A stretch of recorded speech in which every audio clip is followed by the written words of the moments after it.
જમ્મુ કાશ્મીરના ત્રાલમાં આતંકી આસિફ શેખનું ઘર ધ્વસ્ત થઈ ચૂક્યું છે, જ્યાં ત્રાલમાં સર્ચ ઓપરેશન દરમિયાન વિસ્ફોટ થયો અને વિસ્ફોટ ઝડપથી હટી ગયા હતા ત્યાંથી સુરક્ષાકર્મીઓ।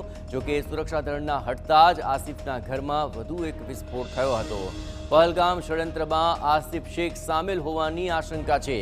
લશ્કરે તૈયબાનો આતંકી હતો આસિફ શેખ અને સૂત્રો તરફથી જે માહિતી મળી રહી છે તે અનુસાર દક્ષિણ કાશ્મીરની અંદર ત્રાલના એક ગામમાં સુરક્ષા દળો દ્વારા જ્યારે સર્ચ ઓપરેશન ચલાવવામાં આવી રહ્યું હતું અને આ જ સર્ચ ઓપરેશન દરમિયાન થયેલા એક ભયાવહ વિસ્ફોટની અંદર એક ઘર સંપૂર્ણપણે ક્ષતિગ્રસ્ત થઈ ગયું। આ સર્ચ ઓપરેશન દરમિયાન સુરક્ષા દળોને કેટલાક શંકાસ્પદ વસ્તુઓ પણ દેખાય છે। આખરે આ સંભવિત જોખમની આશંકાએ સુરક્ષા દળોએ ઝડપથી પાછળ હટવાનું શરૂ કરી દીધું હતું। જોકે સુરક્ષા દળના પાછળ હટ્યાની થોડી જ પળોમાં એક ખૂબ જ ભયાવહ વિસ્ફોટ થયો, જેમાં ઘર તબાહ થઈ ગયું। પ્રાથમિક તપાસમાં એ સામે આવી રહ્યું છે કે પરિસરની અંદર વિસ્ફોટક સામગ્રીઓ રાખવામાં આવી હતી। તે આતંકી આસિફ શેખનું ઘર હોવાનું સામે આવ્યું છે કે જે પહલગામ હુમલાના ષડયંત્રમાં સામેલ હોવાની આશંકા છે। સમગ્ર મામલે વધુ તપાસ હવે હાથ ધરવામાં આવી રહી છે।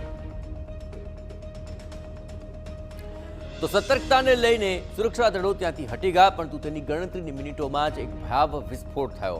મતલબ સાફ છે કે અહીં વિસ્ફોટકો ભરેલી સામગ્રીઓ હતી અને સર્ચ ઓપરેશન દરમિયાન આ જ બાબતની આશંકાની સાથે જ સુરક્ષા દળો હટ્યા અને ઘરમાં એક જોરદાર વિસ્ફોટ થયો। આ આખી ઘટનાના તાર આતંકી હમલા સાથે છે કે કેમ તેને લઈને હવે તપાસ કરવામાં આવી રહી છે, પરંતુ આસિફ કે જે લશ્કરે તૈયબાનો આતંકી હતો અને તેની તમામ હિલચાલ પર સતત નજર રાખવામાં આવી રહી હતી અને ત્રાલમાં આતંકી આસિફ શેખનું ઘર ધ્વસ્ત થઈ ચૂક્યું છે અને વિસ્ફોટકો દ્વારા તે ધ્વસ્ત થયું છે। મતલબ કે આસિફ આ પ્રકારની વિસ્ફોટક સામગ્રીઓ એકત્ર કરવામાં સામેલ હતો, તેને લઈને ઘણી બધી સ્પષ્ટતા થઈ રહી છે। આ ત્રણ તસવીરો આપ જુઓ, જ્યાં આતંકી આસિફની તસવીર આપ જોઈ રહ્યા છો અને વિસ્ફોટ થયો એ વખતના આ દ્રશ્યો આપની સામે કે જે વખતે સર્ચ ઓપરેશન ચાલી રહ્યું હતું ને સુરક્ષાના જવાનો ત્યાં તપાસ અર્થે હતા, પરંતુ શંકાસ્પદ હિલચાલ લાગી અને તેમણે આ પરિસર ઝડપથી છોડી દીધું। પણ એ સાથે જ જોરદાર એક વિસ્ફોટ થયો અને તેમાં વિસ્ફોટ બાદની તસવીરો આપ જુઓ। આસિફનું આખું ઘર ધ્વસ્ત થઈ ચૂક્યું છે।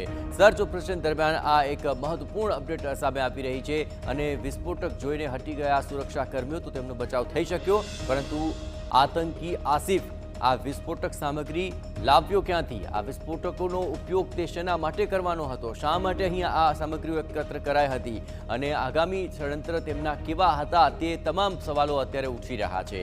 લશ્કરે તૈયબા સાથે આસિફનો શું હજી પણ ઘરોબો છે કે કેમ, તેની ગતિવિધિઓ સાથે તે જોડાયેલો છે કે કેમ, આ તમામ બાબતોને લઈને હવે મોટા ખુલાસા આગામી તપાસ દરમિયાન થશે। પણ સર્ચ ઓપરેશન જ્યારે ચાલી રહ્યું હતું ત્યારે સુરક્ષાકર્મીઓ અહીં પહોંચ્યા હતા અને આસિફ પર આશંકાઓને લઈને ત્રાલની અંદર અહીં સર્ચ ઓપરેશન હાથ ધરાયું અને તેના આ ઘરની આસપાસના પરિસરમાં જ્યારે સુરક્ષાકર્મીઓ પહોંચ્યા ત્યારે વિસ્ફોટકોને લઈને આશંકા લાગી અને સાથે જ સુરક્ષાકર્મીઓ તુરંત જ ત્યાંથી હટી ગયા હતા અને સાથે જ આસિફના ઘરમાંથી એક મોટો વિસ્ફોટ થયો અને ત્યારબાદ આખું એક ઘર ધ્વસ્ત થઈ ગયું।